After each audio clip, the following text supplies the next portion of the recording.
안녕하세요. 저는 이제 곧 70살을 바라보고 있는 엄나입니다. 저는 딸 하나와 아들 하나를 키우고 있어요.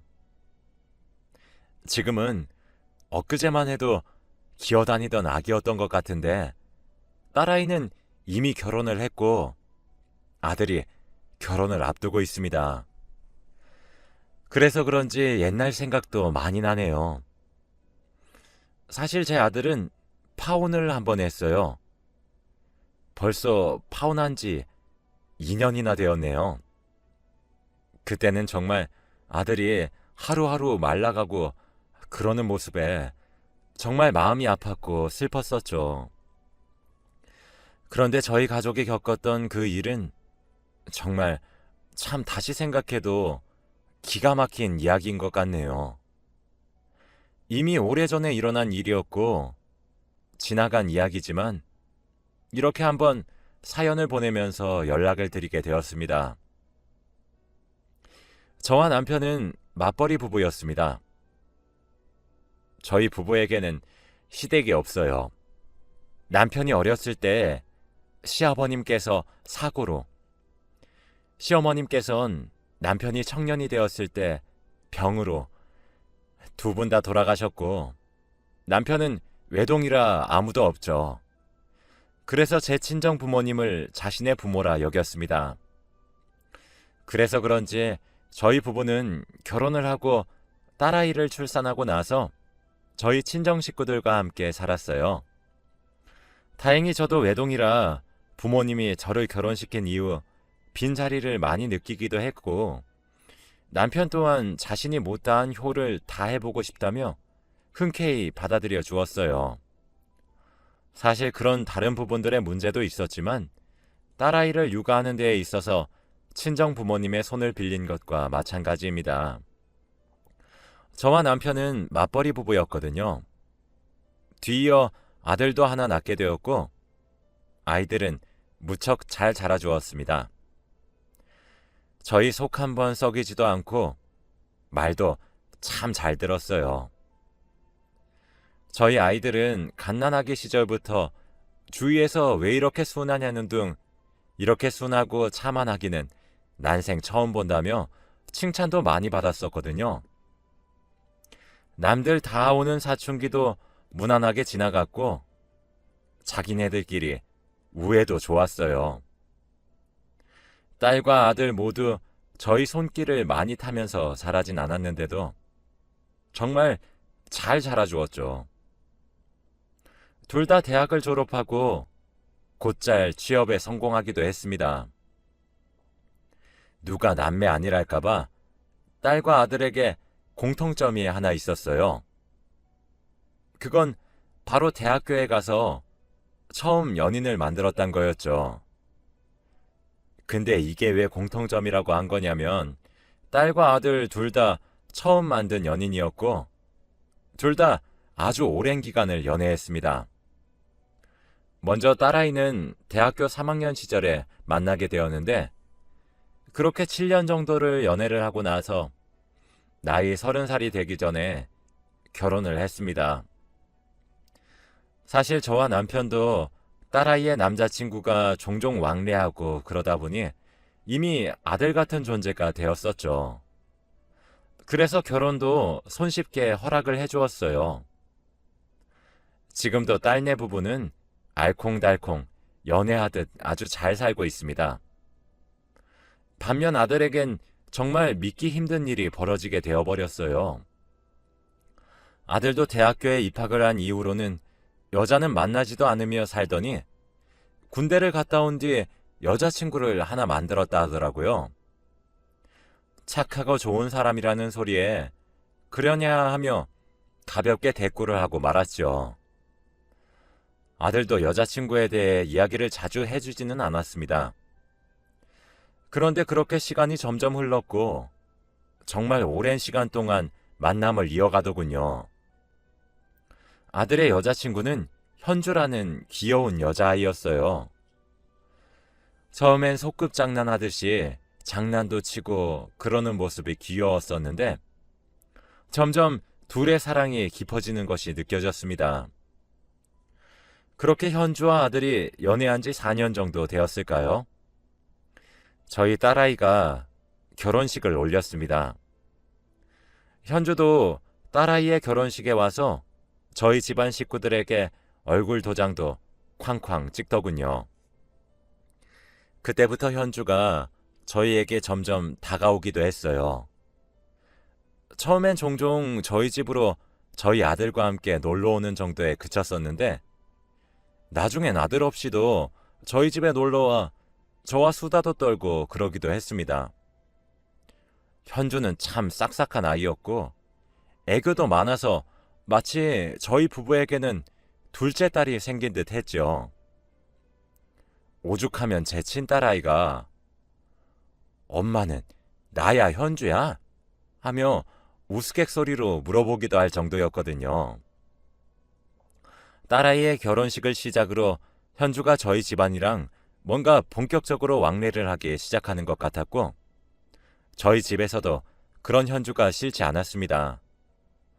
오히려 어려워하는 어른들인데도 불구하고 싹싹하게 먼저 다가오려 하는 모습들이 무척 이쁘게 보였어요. 그렇게 시간이 흘렀습니다. 제 아들과 현주는 10년이란 시간 동안 만나게 되었어요. 당연히 그렇게 오랜 기간을 사랑하고 있는 걸 보니 양가에서도 계속해서 결혼은 언제 할 것이냐는 질문을 많이 했지요. 물론 저도 많이 했습니다. 제 배 아파 낳은 자식들이긴 하지만 남매 중에서도 유달리 제 아들은 정말 감수성이 예민하고 감정이 풍부한 아이입니다. 섬세하며 예민하고 자신이 생각하는 로망과 꿈을 꾸는 듯한 이상이 가득한 아이예요. 그래서 아들은 자신이 처음 만난 첫 여자와 오랜 기간 사랑을 쌓고 결국 결혼을 해 아이까지 낳고 행복하게 잘 사는 것이 자신의 로망이라고 하더군요. 그래서 제 질문에 제대로 답도 해주지 않았습니다. 아직 프로포즈도 못했다 둘러대면서 말이에요. 그러던 어느 날 아들이 방방거리는 듯하고 들뜬 듯해 보이는 모습으로 저를 급하게 찾더라고요. 놀라서 아들을 마중 나왔더니 제게 말하더라고요. 오늘 프로포즈를 했는데 현주가 받아주었다고 말이에요. 그렇게 저를 얼싸안고 너무 행복해서 비명이 다 나올 것 같다던 아들의 모습에 저희 가족들 모두 축하해 주었고 상견례도 일사천리로 진행되었습니다. 사실 말이 상견례인 거지 오랜 기간 연애하고 드디어 결혼을 하게 된 거라며 양가에서 하하호호 웃으며 서로 덕담만 오고 갔습니다. 그렇게 하나씩 결혼 준비가 착착 진행이 되고 있었어요.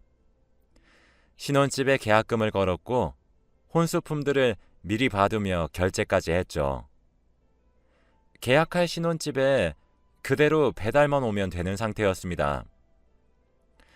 드레스와 턱시도를 받고 예단과 예물들을 서로 주고받았어요. 청첩장도 찍었죠. 그렇게 몇 달 결혼 준비를 했는데 그 시간들은 마치 아들에게 꿈처럼 달콤한 시간이었습니다. 제 아들에게 불행은 예기치 않게 찾아왔어요. 청첩장에 인쇄한 잉크가 다 마르기도 전에 믿기 힘든 일이 생겨버린 것이었죠. 저와 남편 둘 다 집안의 내력인지 모르겠지만 술을 전혀 못합니다. 아예 입에도 대지 않아요. 저희를 닮아서 아들과 딸 둘 다 그렇습니다. 저희 집안 사람들 모두가 술을 하나도 못합니다. 그런데 하루는 한창 즐겁게 지내야 할 아들이 사위의 부축을 받으며 저희 딸과 함께 집으로 들어오는 것이 아니겠어요? 저는 그런 모습을 살면서 처음 봐서 당연히 정말 깜짝 놀랐습니다. 술주정을 부리는 아들의 모습이 매우 낯설었거든요. 딸과 사이를 닥달하니 오늘은 자고 갈 테니 내일 다시 이야기하자며 말을 아끼더군요. 정말 걱정이 되었어요. 그렇게 하루가 지나갔고 다음날 아들에게 들었던 말에 저는 정말 뒷목을 잡았습니다. 행복한 결혼식을 앞두고 아들이 우울한 이유는 어느 연락 한 통 때문이었거든요. 아들의 말은 이러했습니다. 여느 날과 다름없이 현주를 만나러 갔는데 아들은 현주로부터 아주 끔찍한 사실을 알게 되었다고 해요. 그날은 현주의 분위기도 다른 날과 너무나도 달랐다고 합니다. 멍하니 앉아있던 현주는 제 아들이 나타나자마자 눈이 빠져라 노려보기 시작했고 이내 눈물을 펑펑 쏟더랍니다. 당황한 아들은 무슨 일이냐며 현주를 계속 달랬는데 현주가 글쎄 제 아들에게 자신의 휴대폰을 집어 던졌다고 해요. 뭔가 싶어서 던진 휴대폰을 주워들고 그 안을 살펴보니 어떤 대화창이 하나 떠 있었다고 하더군요. 요즘에는 카카오톡 같은 것으로도 대화를 주고받을 수 있지만 그 외에도 다른 어플들과 SNS들이 활발해서 그런 것들로 대화를 주고받을 수 있더라고요. 현주는 그 중에서도 SNS의 대화 내용이었죠. 그러나 대화 내용은 그냥 넘길 수 있는 대화가 아니었습니다. 상대방은 현주에게 무턱대고 제 아들의 아이를 낳아 기르고 있으니 결혼을 하지 말라며 자신이 배아파 낳은 아이의 아버지를 빼앗아가지 말라는 등등 당최 알 수 없는 얘기들만 했다고 합니다. 당연히 제 아들은 영문을 모르죠. 현주는 그런 제 아들에게 계속해서 이런 연락들을 받았지만 요즘 횟수가 더욱 빈번해지고 있고 정말 제 아들의 측근 사람들만 알 법한 이야기를 하니까 계속 의심이 된다고 하며 엉엉 울었다고 하더라고요. 당연히 제 아들도 아니라고 완강히 부정했어요. 아들도 처음엔 그때 그 일이 이렇게까지 커질 일이라고 생각조차 못했다고 합니다.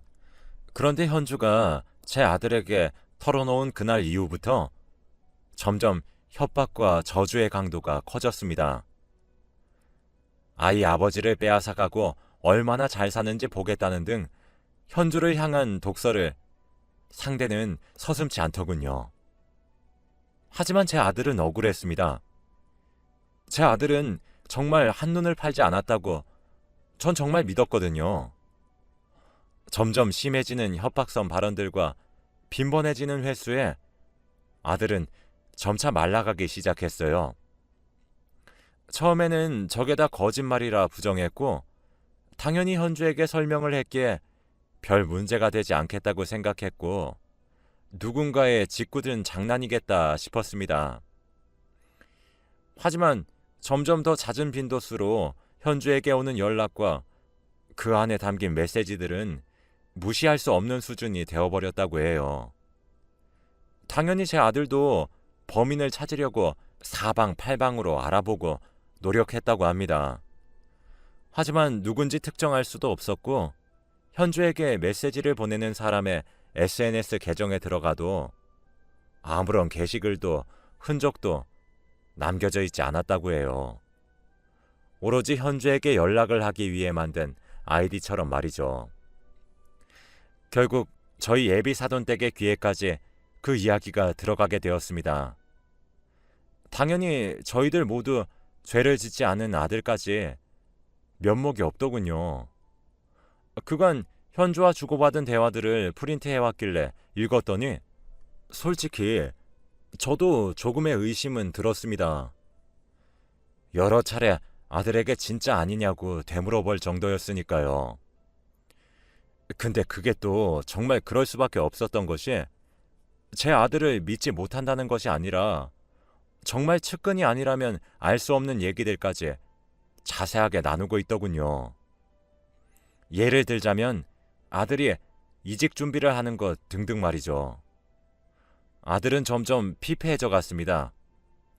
누군가가 자신을 감시하고 있을 거란 불안감에 미쳐가기 시작했고 그것은 현주와의 불화로 발전했죠. 저는 그렇게 마음고생을 하는 아들을 보다 못해 따로 불러냈고 조용히 권유했습니다. 경찰에 고소를 하자고 말이죠.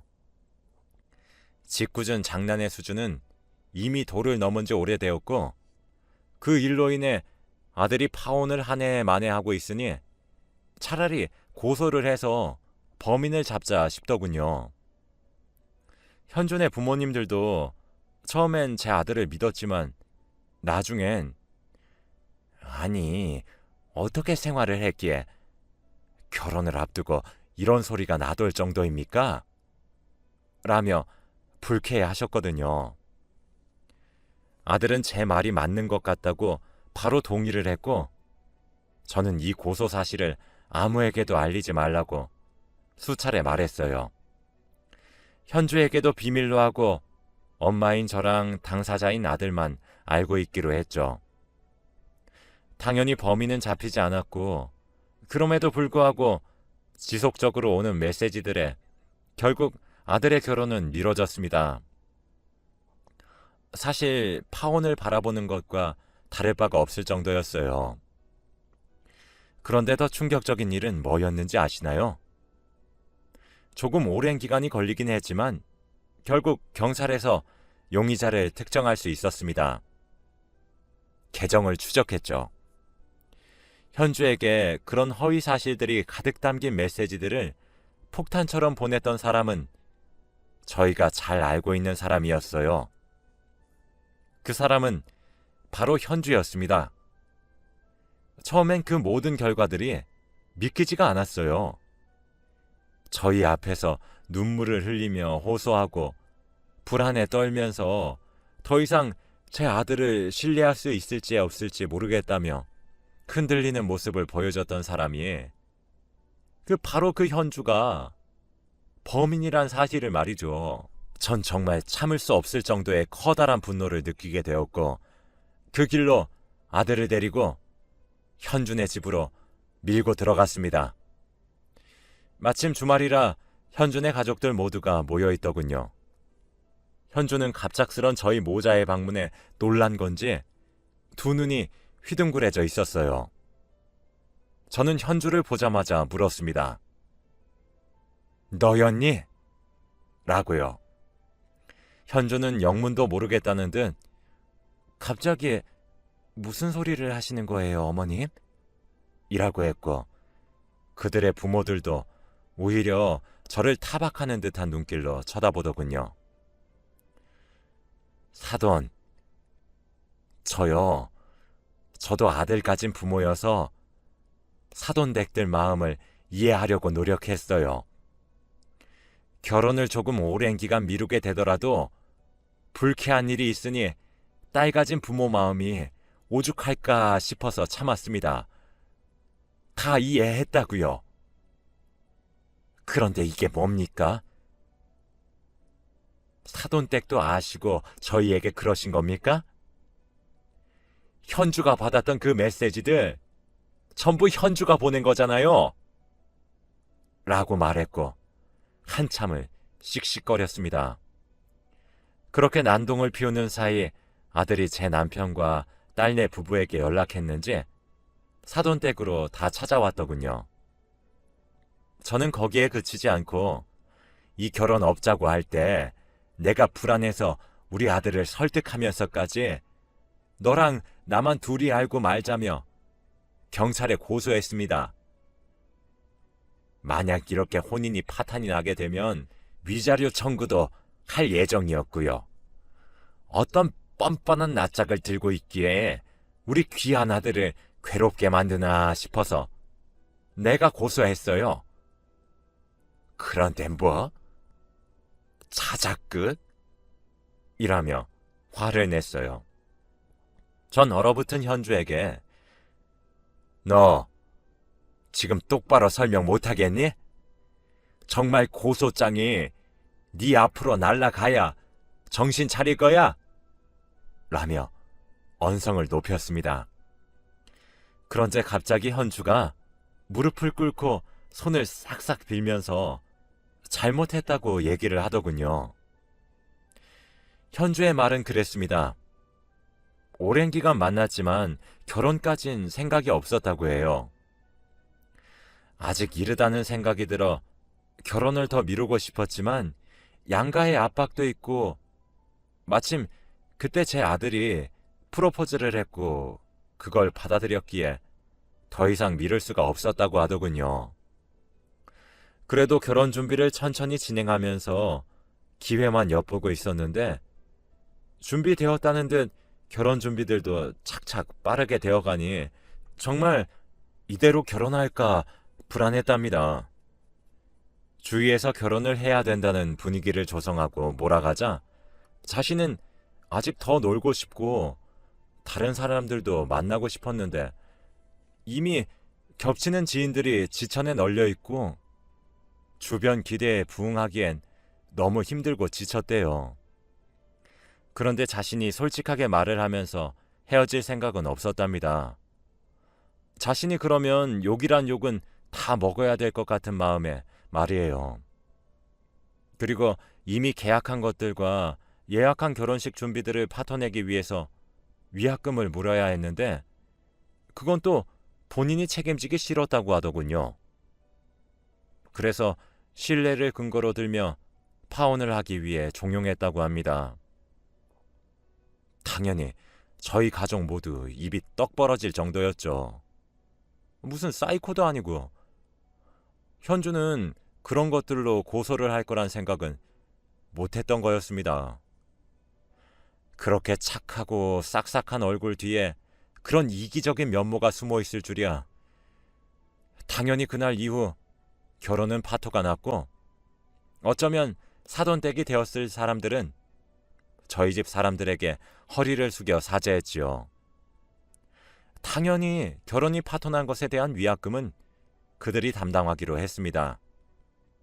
저희가 고소를 취해야 한다는 조건으로 말이에요. 아들은 한동안 충격을 극복하지 못하는 것 같더니 이내 기운을 차렸어요. 억지로라도 밖으로 나가려고 노력하는 모습이 기특했죠. 현주는 저희 아들과 헤어진 이후 아주 물을 만난 고기처럼 활발히 살더군요. 그렇게 현주와 헤어지고 약 1년 뒤 지금의 예비 며느리를 만나게 되었습니다. 마음의 고통은 보이지도 않는데 잘 이겨내준 아들이 정말 너무 고맙더라고요. 예비 며느리는 참 다정하고 착한 아이입니다. 정도 가고 마음도 참 많이 가지요. 며칠 전엔 아들이 결혼을 앞두고 마음이 싱숭생숭했는데 현주로부터 연락을 한 통 받았다고 하더군요. 지나가 보니 봄이었다 얘기하며 자신이 어린 시절 한 철이 없었던 실수를 용서해주면 안 되겠냐고 요청했다고 합니다. 자신을 받아달라면서 끝까지 뻔뻔하게 말이에요. 제 아들은 거절했고 결혼을 앞두고 있는 요즘에도 간간히 잊을만 하면 연락이 오는 정도라 하더군요. 참 열길 물속은 알아도 사람 속은 하나도 모른다더니 그 말이 맞다 싶습니다. 어쩜 멀쩡하고 순박한 사람인 척 할 수 있는 건지. 여기까지 제 이야기는 끝입니다.